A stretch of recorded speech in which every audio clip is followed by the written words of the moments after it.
Good evening. Akbar का विजय अभियान या अकबर का साम्राज्य विस्तार।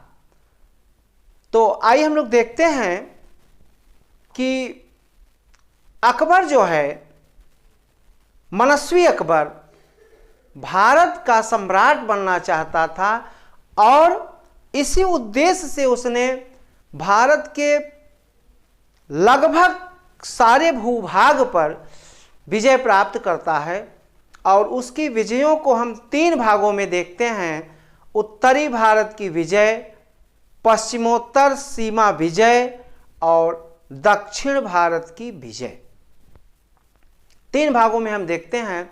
और सबसे पहले उसका जो विजय अभियान वह ग्वालियर और अजमेर को जीतता हुआ, जब मालवा पर उसका निगाह, उसका ध्यान पड़ना जो है स्वाभाविक था। और उस समय मालवा का जो शासक था बाज बहादुर, और बाज बहादुर एक विलासी प्रवृत्ति का व्यक्ति था। और अकबर ने अपने सेनापति आदम खां और पीर मोहम्मद के नेतृत्व में मालवा पर अटैक करवाता है। और यह टाइम है 1561 का।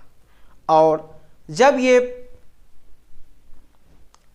आदम खां और पीर मोहम्मद उस पर अटैक करते हैं तो बाज बहादुर जो विलासी प्रवृत्ति का व्यक्ति था वह भाग खड़ा होता है।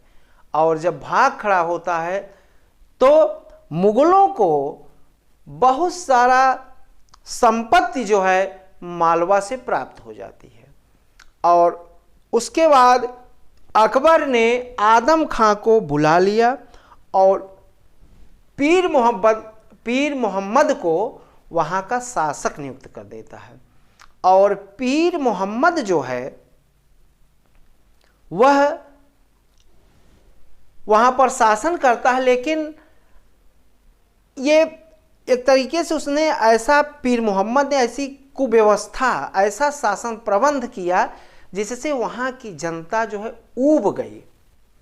और इसी का लाभ उठा करके बाज बहादुर फिर जो है मालवा पर अटैक करता है और वह विजयी होता है। लेकिन बाद में जो है फिर वो अकबर मालवा को अपने कब्जे में ले लेता है और इसको जो है 1000 दिनारी का मनसब नियुक्त कर देता है बाज बहादुर का।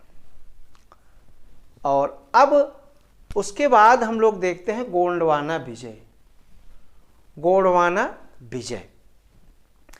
1564 में गोंडवाना विजय करता है अकबर। और यह मध्य प्रदेश में एक छोटा सा राज्य था और यहाँ की शासिका थी रानी दुर्गावती। और रानी दुर्गावती का जो पुत्र था वह अल्पवयस्क था, उसका नाम था वीर नारायण। और वीर नारायण की संरक्षिका बनकर के रानी दुर्गावती शासन कर रही थी। और कड़ा का सूबेदार था आसफ खां। और आसफ खां को अकबर ने गोंडवाना विजय के लिए रवाना किया। और आसफ खां सेना लेकर के पहुंचता है और रानी दुर्गावती और उनका जो अल्पवयस्क पुत्र था वीर नारायण, तो ये शाही सेना जो गोंडवाना की थी जिसका नेतृत्व वीर नारायण कर रहे थे, और आसफ खां के बीच टक्कर होती है। और उस टक्कर में जो है मुगल सेना भारी पड़ती है। और जब भारी पड़ने लगती है तो वीर नारायण ने आदेश दिया कि लोग जो रानियां हैं वो जौहर कर लें और वीर नारायण युद्ध में, युद्ध भूमि में जो है शहीद होता है। और इसीलिए इतिहासकार विंसेंट स्मिथ ने अकबर के बारे में कहा कि भली रानी पर आक्रमण अनुचित था। भली रानी पर आक्रमण अनुचित था। इसमें रानी का कोई दोष नहीं था। यह आक्रमण तो अकबर की लूट और विजय लालसा का ही प्रतीक था। तो यह 1564 गोंडवाना विजय और उसके बाद चित्तौड़ विजय। चित्तौड़ विजय 1567 और 68। यहाँ का जो राजा था राणा उदय सिंह। राणा उदय सिंह सिसोदिया वंश के थे और इसी वंश में महाराणा प्रताप एक महान विभूत जन्म लेते हैं। वह भी सिसोदिया वंश से संबंधित थे। और यह राणा उदय सिंह था, यह जो रामचंद्र राजा, जो राम के बारे में आप लोग जानते हैं, भगवान राम, तो कहा जाता है कि यह जो राणा परिवार था ये इन्हीं के वंश का था। और रणथंभौर और चित्तौड़ ये दो ऐसे राजपूत रियासतें थी जिन पर विजय करना अकबर के लिए जरूरी था, क्योंकि जब तक वो इन राजपूत राजाओं पर शासन स्थापित नहीं कर लेता तब तक वह भारत विजय नहीं कर सकता, भारत का सम्राट नहीं बन सकता था। इसीलिए चित्तौड़ विजय उसने 1567 और 68 में किया। और इस समय यहाँ मैंने बताया था कि उदय सिंह का, जो राजा उदय सिंह थे, राणा उदय सिंह, इनका पुत्र था शक्ति सिंह। और शक्ति सिंह जो है वह अपने पिता से रुष्ट हो जाता है और चला जाता है अकबर के दरबार में। और एक दिन अकबर ने कहा शक्ति सिंह से कि मैंने बहुत सारे राजाओं को पराजित कर लिया है, अब मुझे जो है चित्तौड़, जो तुम्हारे पिताजी हैं, उन पर मुझे अटैक करना है। और रातों रात जो है शक्ति सिंह जा करके अपने पिता राणा उदय सिंह को बताता है। तो फिर राणा उदय सिंह जो है जयमल और पत्ता अपने सैनिक सरदारों को चित्तौड़ का दुर्ग सौंप देता है और वह जो है वह पहाड़ों पर चला जाता है। और इस पर जो है चित्तौड़ पर जो विजय के लिए आसफ खां को अकबर ने भेजा था। और अकबर जो है, जो आसफ खां था, वह बहुत सारी सेना लेकर के इस चित्तौड़ पर अटैक कर देता है। और जो जयमल और पत्ता थे वह भी जो है बहुत सारे राजपूत सैनिकों को, लगभग 8000 सैनिकों को लेकर के मुगल सेना का टक्कर देते हैं। लेकिन ये जो चित्तौड़ दुर्ग था ये पहाड़ी पर बना हुआ था, लेकिन इतनी ऊंचाई पर होते हुए भी मुगल सेना ने वहाँ तोप स्थापित कर दिया, पहाड़ी पर ले जाकर के वो लोग स्थापित कर दिया और तोपों के माध्यम से चित्तौड़ के दुर्ग को जो है उसकी दीवारों को तोड़ने लगते हैं। अंततः जो है पत्ता और जयमल जो है वो बड़ी वीरता के साथ लड़ते हैं। राजपूत सेना जो है मुगलों का टक्कर लेती है और अंततः जो है वह ये टाइम जो है वह है 23 फरवरी 1568। 23 फरवरी 1568 को जो है अकबर को विजय प्राप्त होती है। यहाँ पर देखें कि अकबर यहाँ पर मरते मरते बचा था। बाद में जो है अकबर भी चित्तौड़ विजय के लिए आ गया था और अकबर जो है मरते मरते बचा था, इसीलिए उसने कहा था कि इस चित्तौड़ को जब मैं चित्तौड़ पर विजय प्राप्त कर लूँगा तब मैं जो है ख्वाजा मोइनुद्दीन चिश्ती की दरगाह पर जियारत करूँगा। और फिर वो जो जीतता है फिर ख्वाजा मोइनुद्दीन चिश्ती की दरगाह पर जो है वो जियारत करता है। चूँकि जो राजपूत वहाँ की जो प्रजा थी वह भी जो है बड़ी बहादुरी के साथ लड़ती है, और इसीलिए इसमें जो है बाद में अकबर ने कत्लेआम कराया। और इसीलिए इतिहासकार अबुल फजल ने कहा कि लगभग इस नरसंहार में कत्लेआम में 30,000 जनता जो है मारी गई। और बाद में अब्दुल मजीद को जो है वहाँ का सूबेदार अकबर ने नियुक्त कर दिया था, उसका नाम था अब्दुल मजीद।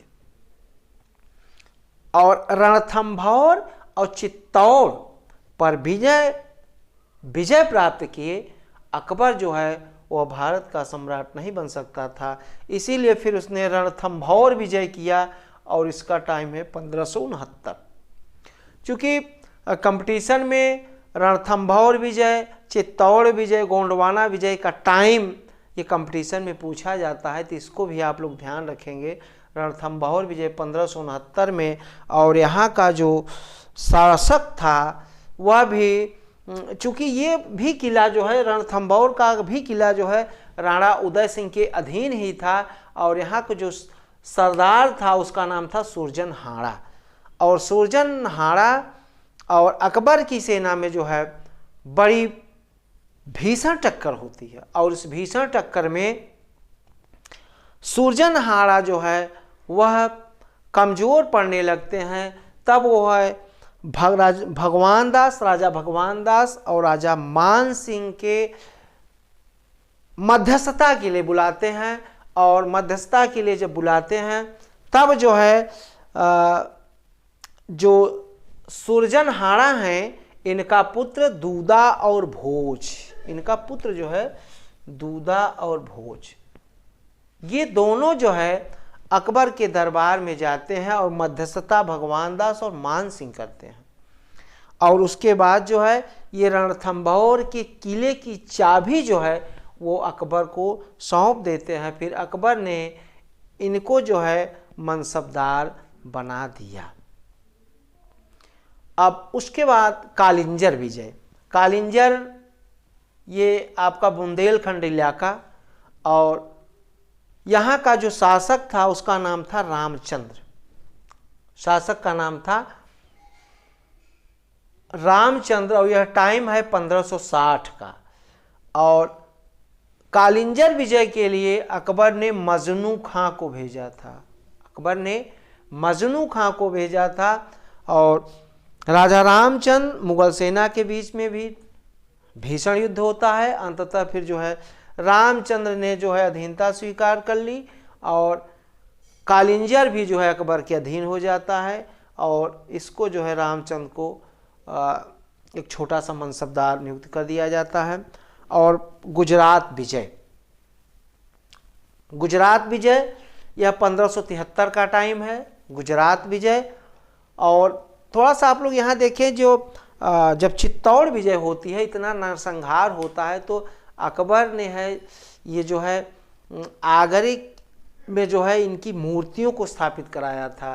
किस तरीके से जो है वीर राजपूत सैनिक लड़ते हैं उनकी चित्रों को जो है अपने किले में बनवाया था। और गुजरात विजय यह 1573 की विजय है, इसका टाइम है 1573। मुजफ्फर शाह यहाँ का शासक था।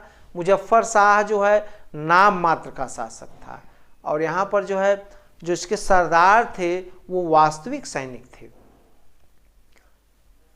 तो गुजरात विजय भी अकबर ने बहुत आसानी से जीत लिया।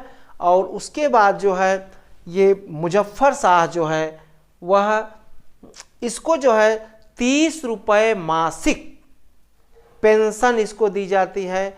और यहाँ का जो शासक सूबेदार अकबर ने नियुक्त किया था उसका नाम था खान आजम अजीज कोका, इसका नाम था खान आजम अजीज कोका।